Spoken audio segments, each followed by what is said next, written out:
I think the big myth of stroke is that it's only going to happen to old people, that you don't have to worry if you're young, you're fine. A stroke is an injury to the brain that comes from the result of not enough blood getting to the brain in a period of time. So if suddenly the blood vessel is blocked and not enough blood can get to the brain, or maybe a small blood clot goes to the brain, that's what causes a stroke. We're starting to see an incidence of stroke in younger adults, and so we're talking about strokes less than age 55, 45. People ask me all the time, do you see young people coming into the emergency room?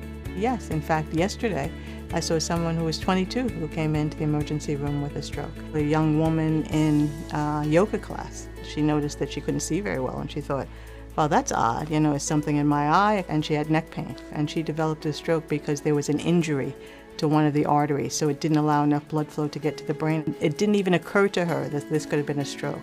But it was her father who actually said, hey, that kind of sounds like a stroke, maybe you should go to the hospital. The key is we want people to recognize the symptoms and come in right away. The symptoms are abrupt. There can be weakness on one side, numbness on one side, problems with speech, problems with vision, problems with walking, where almost they're walking as if they're drunk.